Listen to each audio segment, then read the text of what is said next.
আসসালামু আলাইকুম। সাদিয়াস ঘর সংসার ব্লগ থেকে আমি সাদিয়া। আমার আরেকটি নতুন ভিডিওতে আপনাদের সকলকে স্বাগত জানাই। কাছে দূরে যে যেখান থেকে আমার ভিডিওটি দেখছেন, আশা করছি সবাই ভালো আছেন। আমরাও আলহামদুলিল্লাহ ভালো আছি। তো আরেকটি নতুন দিনের ভিডিও নিয়ে চলে এসেছি। এই ভিডিও ছিল কারফিউর সময়। তখন আসলে কোনো কাজ করতেও ভালো লাগতো না, আবার টিভি মোবাইল ছিল না, যেন সেই সোনালি দিনে ফিরে গিয়েছিলাম। সবাই মিলে একত্রে খাওয়া দাওয়া, গল্প, তারপর ছোটোবেলার বিভিন্ন ধরনের গল্প, তারপর ছেলেকে অনেক গল্প শোনানো। কারণ মোবাইল টিভি যে মানুষকে কতটা আসক্ত করে তা এই সময়টা না আসলে আমরা কেউই বুঝতে পারতাম না। তারপরও কি আর করার, সময়ের সাথে সাথে সব কিছুই হয়ে যায়, সব কিছুর সাথে আর কি মিশে যায় মানুষ, কিছুই করার নেই। আসলে বাস্তব এইরকমেরই।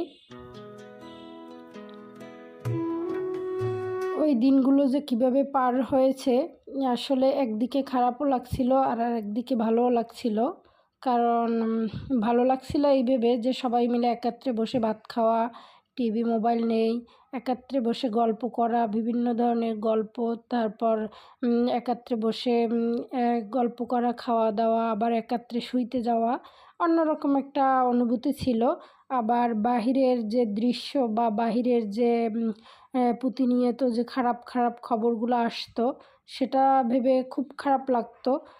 তারপরেও এগুলো যেহেতু আমাদের হাতে কিছুই করার ছিল না, একমাত্র দোয়া করা ছাড়া, তাই আসলে কিছুই করতে পারিনি। একমাত্র আল্লাহর কাছে দোয়াই করেছি যেন ন্যায্য অধিকারটাই আদায় হয় সবার।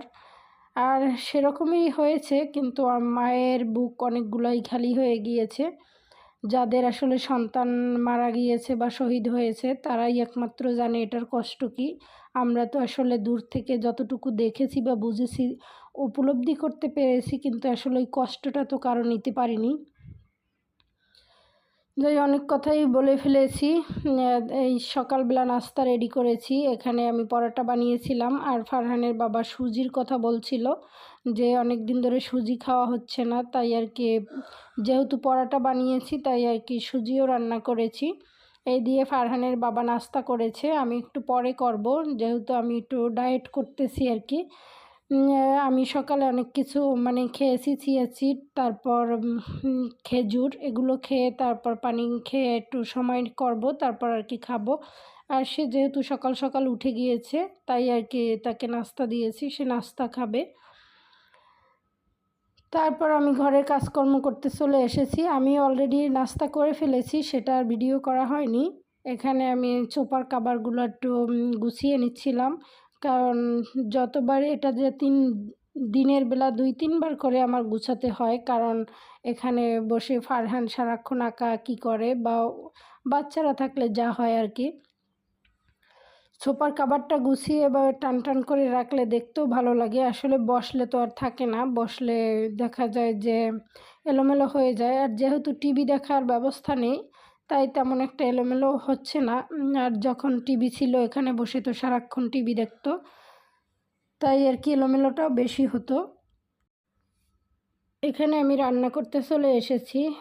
রাতের বেলা আর কি পাবদা মাছ নিয়ে আসছিল, রাতের বেলা না, সন্ধ্যার দিকে আর কি।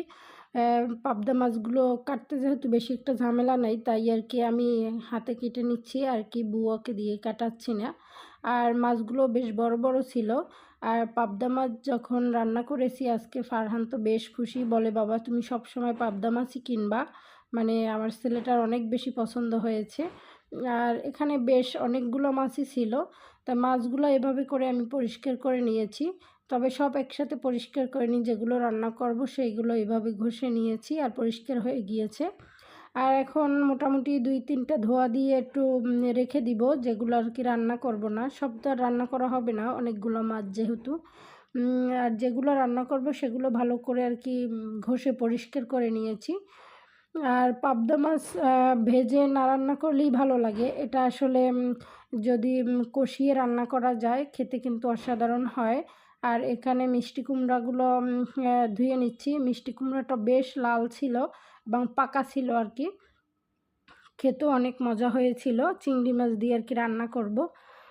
আমার ভিডিওটি দেখতে দেখতে যদি আপনাদের কোনো অংশ ভালো লেগে যায়, প্লিজ একটি লাইক দিয়ে আমার পাশে থাকবেন। আর যদি আপনি আমার চ্যানেলে নতুন হয়ে থাকেন, চাইলে আপনি আমার চ্যানেলকে সাবস্ক্রাইব করে আমার পাশে থাকতে পারেন। আর যারা এই কাজটি করেছেন তাদেরকে জানাই অসংখ্য ধন্যবাদ। এই তো আমি তরকারি বসিয়ে দিয়েছি, আর কিছু পেঁয়াজ আর রসুন পেস্ট করাই আছে, আর সাথে কয়েকটা টমেটো দিয়ে দিয়েছি। টমেটো আমার ফ্রোজেন করা ছিল, সেগুলো আমি একাত্রে আর কি ব্লেন্ড করে নিয়েছি। তারপর 2 চুলায় 2টা তরকারি বসিয়ে দিয়েছি। যেহেতু 2 পদের তরকারি আর 2 চুলায় দিয়েছি, তাড়াতাড়ি হয়ে যাবে।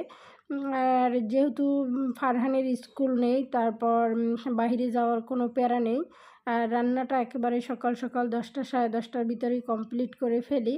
কারণ আমার কাছে মনে হয় রান্নাটা যত তাড়াতাড়ি করতে পারবো ততই আমার কাছে ভালো লাগে। আর এইটা মনে হচ্ছে যে যতক্ষণে রান্নাটা হয় না ততক্ষণে মাথার ভিতরে একটা বোঝা থাকে, এরকমের মনে হয় আমার কাছে। এই তো বাটা মশলা দিয়ে এটাকে কষিয়ে নিচ্ছি। কতখানি তেল দিয়েছি মনে হচ্ছে কোনো তেলই দিইনি, এরকম মনে হচ্ছে। বাটা মশলায় আমার কাছে মনে হয় তেল জাগে না আর কি তরকারিতে।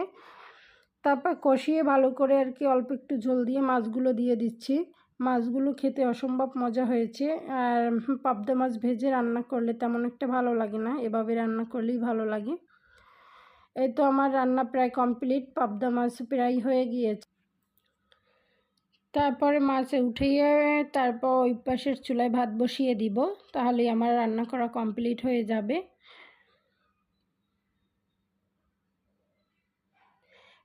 একেবারে চলে এসেছি বিকালবেলা নাস্তা বানানোর জন্য। এখানে আমি বন বানাবো, আর এই বন রুটিটা আর কি এই প্রথম বানাচ্ছি, আর কখনো বানানো হয়নি। এখানে আটা আর ইস্ট দিয়েছি, আর পরিমাণ মতো চিনি দিয়েছি, আর সামান্য একটু লবণও দিয়েছি। এগুলো দিয়ে তেল দিয়ে ভালো করে মেখে তারপর গরম পানি দিয়ে মেখে রেখে দিব। এভাবে করে রেখে দিলে আর কি ইস্ট দেওয়া যেহেতু ফুলে উঠবে আর কি। আমি ওভেনে বানাতে গিয়েছিলাম, কিন্তু আসলে ওভেনের মাপটা আমি ভালো পারিনি, তাই বানাতে পারিনি। দিয়েছিলাম কিন্তু সেটা ভালো হয়নি, আর আপনাদেরও সাথে শেয়ার করা হয়নি। কেন যেন ওভেনে কোনো কিছুই ভালো বানাতে পারতেছি না, এটা আসলে ভালো করে শিখতে হবে। তারপর চুলায় দিয়েছিলাম, বাকিটা তো নষ্ট হয়েছে, আর এই 3টে আমি চুলায় দিয়েছিলাম, তাও মোটামুটি ভালো হয়েছে। ভিডিওর শেষ প্রান্তে চলে এসেছি। আমার কথাবার্তায় যদি কোনো ভুল ত্রুটি হয়ে থাকে প্লিজ সবাই ক্ষমা সুন্দর দৃষ্টিতে দেখবেন, আর আমার ছোট্ট চ্যানেলটি এগিয়ে যেতে সাহায্য করবেন। সবাই ভালো থাকবেন, সুস্থ থাকবেন। আল্লাহ হাফেজ, আসসালামু আলাইকুম।